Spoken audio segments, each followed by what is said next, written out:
সেই এলাকায় ছিল স্বৈরাচারী শাসক। ইব্রাহিমকে বলা হলো দাখালা ইব্রাহিম মাহু ইমরা হে হাসানুন নিসা মিনাল আরাব।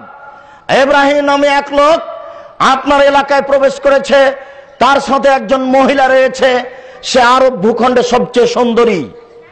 ফাউরসিলা ইলাইহি, ইব্রাহিম আলাইহিস সালামের কাছে একজন লোক পাঠানো হলো, বলা হলো মান হে আল্লাতি মাকা, ইব্রাহিম তোমার সাথে যে মহিলা আছে সে মহিলা কে?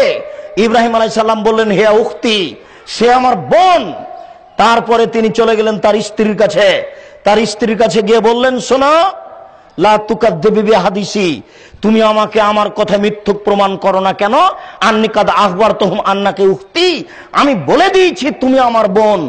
এখন যদি তুমি বলো যে উনি আমার স্বামী, তাহলে কিন্তু আমি বিপদে পড়ে যাব, আমি মিথ্যুক হয়ে যাব। ইব্রাহিম আলাইহিস সালাম তিনটা মিথ্যা কথা বলেছিলেন, তার এটা একটা যেটা আপনারা শোনেন। এরপরেও তিনি তার স্ত্রীকে রক্ষা করতে পারলেন না। ফারসালা ইলাইহি বিহা, তিনি তাকে তার নিকটে পাঠিয়ে দিলেন। তিনি বললেন সারা, স্বৈরাচারী শাসক তোমাকে ডেকে পাঠিয়েছে, তুমি যাও। স্বৈরাচারী শাসকের ঘরে সারা ঢুকলেন। ফাকামা ইলাইহা, যেমনই সারা ঢুকেছেন তেমনি ও দাঁড়িয়েছে তার গায়ে হাত লাগানোর জন্য।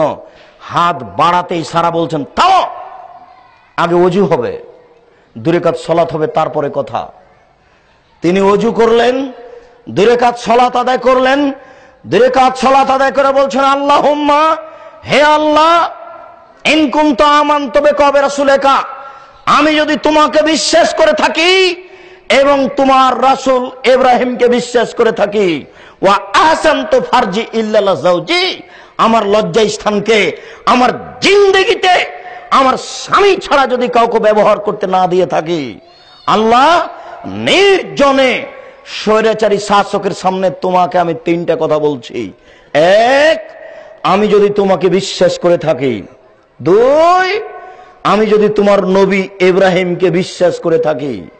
আমি ইব্রাহিম আমার স্বামী এ কথা বলছি না, আমি বলছি যে ইব্রাহিমকে আমি নবী বলে মেনে নিয়েছি। আমি বুঝাতে পারছি না, আমি বলছি না যে ইব্রাহিম আমার স্বামী, এ কথা আমি বলছি না। আমি বলছি যে আমান্ত বেকা, আমি তোমাকে বিশ্বাস করেছি, তোমার উপরে ঈমান এনেছি। 2, অবে রাসূলেকা, তোমার রাসূল ইব্রাহিমকে আমি রাসূল বলে মেনে নিয়েছি।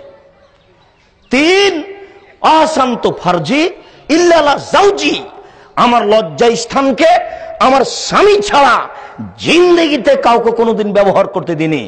এই কথা যদি আমার ঠিক হয়ে থাকে, ফালা তুসাল্লিত আলাইয়াল কাফেরা, তাহলে তুমি আমার উপরে কোন কাফেরকে জয় করো না। এই কথা বলাও শেষ, হাতে হাতে স্বৈরাচারী শাসক অজ্ঞান হয়ে পড়ে গেছে। বিপদে পড়ে তিনি কি করলেন? আগে সালাত আদায় করলেন, তারপরে নিজের কথা বলছেন। আগে ওযু, সালাত, তারপরে কি বলবেন বলেন, কি বলতে চাচ্ছেন সেটা বলেন। দেখেছেন ঈমানের কত গতি? আপনার স্ত্রী তো টাঙ্গাইলে বসবাস করে, বাড়ির পিছন দিক তো ঘেরাই নেই, সবাই তো তার পেট পিট দেখে। মেয়ে তো কলেজে পড়ে নগ্ন পোশাক পরে, বলেন আপনি কি দোয়া করবেন? আপনার মেয়ে বা কি দোয়া করবে? আপনার স্ত্রী কি দোয়া করতে পারে? আইনানে তাজনিনে জেনাহুমান নাজর, 2 চোখের জেনা হচ্ছে চোখ দিয়ে দেখা। আল ওজনানে জেনাহুমাল ইস্তেমাও, 2 কানের জেনা হচ্ছে কান দিয়ে শোনা। ওয়াল ইয়াদ জেনাহাল বাতশ, হাতের জেনা হচ্ছে হাত দিয়ে ধরা। আর রিজল জেনাহাল মাসি, পায়ের জেনা হচ্ছে পা দিয়ে চলা। জেনাল কালব তাতামানা তাস্তাহি, অন্তরের জেনা হচ্ছে পরিকল্পনা করা। জেনাল লিসানের নুতক, জিহ্বার জেনা হচ্ছে কথা বলা।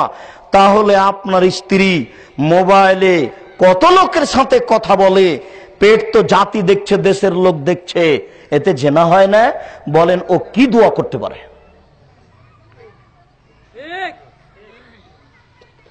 ভুল বুঝে দিন রাত দোয়া করলেন আর বললেন যে কবুল হয় না, দিয়ে নিরাশা হয়ে গেলেন।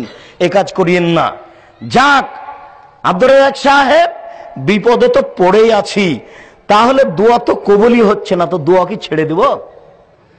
জি না, দোয়া কবুল হবে ইনশাআল্লাহ, নিরাশা হয়েন না, এই পথ থেকে ফিরে আসেন।